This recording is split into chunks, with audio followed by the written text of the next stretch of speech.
भारत की निगाह से चिंतित करने वाली खबर यह है दोस्तों कि तालिबान ने अफगानिस्तान पर संपूर्ण कब्जा कर लिया है।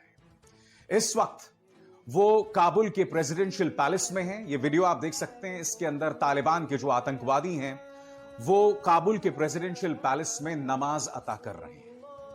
सबसे ज्यादा चिंतित करने वाली बात यह है कि अब सोचकर भी सिहरन पैदा होती है कि अफगानिस्तान के बच्चों का क्या होगा, अफगानिस्तान की औरतों का क्या होगा। उस सब की हम चर्चा करेंगे, मगर सबसे पहले मेरा यह सवाल, आपके स्क्रीन पर इस खबर के मुताबिक भारत सरकार तालिबान के साथ गुप्त तरीके से बात कर रहा था, सीक्रेट टॉक्स कर रहा था पिछले काफी अरसे से। मैं यह समझना चाहता हूं मोदी सरकार से कि तालिबान को लेकर, अफगानिस्तान को लेकर आपका क्या प्लान है, क्योंकि भारत इस वक्त एक बहुत ही अजीबोगरीब स्थिति में है। चीन के साथ एलएसी में हमारा संघर्ष हुआ, हमारे 20 जवान शहीद हो गए। चीन के साथ हमारे रिश्ते खराब। पाकिस्तान के साथ वैसे ही एलओसी पर तनाव लगातार बना रहता है, उसके साथ हमारे रिश्ते खराब। अब ऊपर से अफगानिस्तान में एक ऐसी सरकार आ गई है, तालिबान, जो कि भारत विरोधी है ही। और उसके दो सरल सबूत मैं आपको देना चाहूंगा। आपके स्क्रीन पर दानिश सिद्दीकी एक भारतीय पत्रकार था और तालिबान ने उसे बेरहमी से मौत के घाट उतार दिया।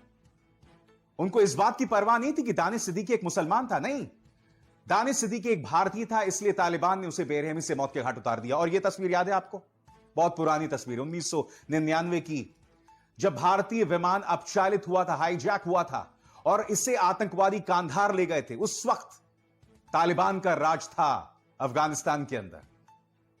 तब वाजपेयी सरकार ने आतंकवादियों को छोड़ा था और फिर यहीं पर लेकर आए थे उन आतंकवादियों को, और वो आतंकवादी चले गए थे तालिबान की मदद से, क्योंकि तालिबान की उस वक्त सत्ता थी। इसलिए फिर मैं सवाल पूछ रहा हूं, मोदी सरकार की दरअसल प्लानिंग है क्या तालिबान को लेकर? क्योंकि अब तक मोदी सरकार की जो भी रणनीति होती है उसके पीछे सिर्फ एक सोच होती है कि प्रधानमंत्री नरेंद्र मोदी का करिश्मा कैसे बढ़ाया जाए, उनके रुतबे को कैसे बढ़ाया जाए, देश भर में, दुनिया भर में उनका डंका कैसे पीटा जाए। मगर आज हमारे सामने एक बहुत कठिन चुनौती है। ये 3 चुनौतियां जिसका मैं जिक्र कर चुका हूं, पाकिस्तान से संबंध खराब, चीन के साथ संबंध खराब और अब अफगानिस्तान के अंदर तालिबान। सोचकर भी सिहरन पैदा होती है दोस्तों, वहां के जो सेक्युलर लोग हैं, लोकतंत्र में विश्वास करने वाले लोग हैं, वहां की जो औरतें हैं, महिलाएं हैं, बच्चे हैं, उनके साथ क्या करने वाले हैं ये तालिबानी आतंकवादी।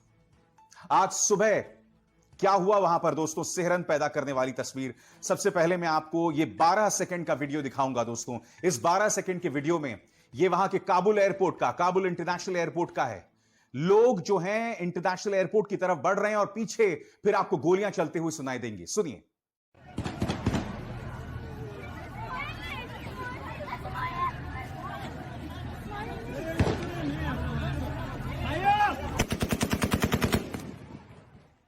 अब दोस्तों आपके सामने ये वीडियो देखिए दोस्तों, यहां पर लोग जो हैं वो चढ़ने का प्रयास कर रहे हैं फ्लाइट के अंदर।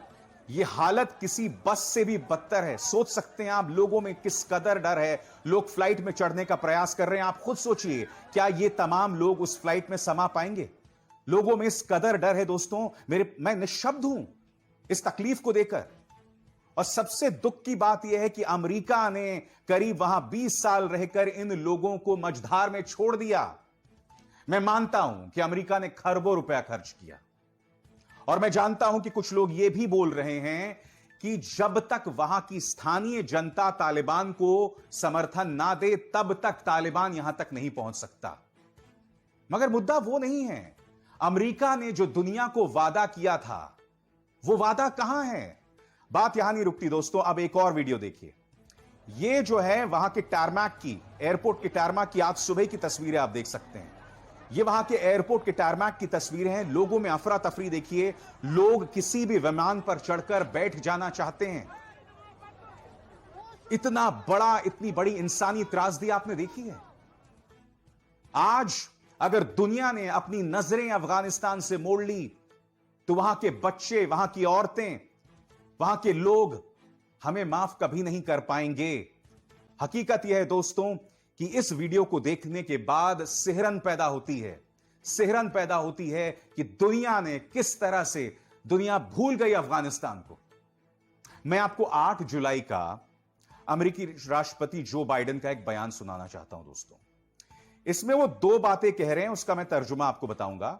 पहली बात उनसे पूछा गया कि भाई तालिबान काबुल की तरफ बढ़ रहे हैं, क्या वो काबुल पर कब्जा कर लेंगे? तो उनका यह कहना था कि भाई तालिबान की पहली बात क्या कही उन्होंने कि तालिबान की संख्या सिर्फ 75,000 है, जबकि अफगान सेना की संख्या 3 लाख है। सवाल ही नहीं। दूसरी बात वो कहते हैं हमारे गुप्तचर विभाग ने साफ तौर पर कहा है कि तालिबान के आगे अफगानिस्तान सरकार नहीं गिरेगी। ये दो बातें जो बाइडेन ने आज से 1 महीने पहले कही थी। Global contractors and builders, architecture, civil engineering, MEP, interior and exterior, commercial residential construction, your dream we deliver. Let us build your dream. Architecture and structure, get tailored fit design by our in-house architects. Interior and smart customized homes. Get beautiful, smart and customized homes. Please contact us for your dream project. Our phone number is 6305482636.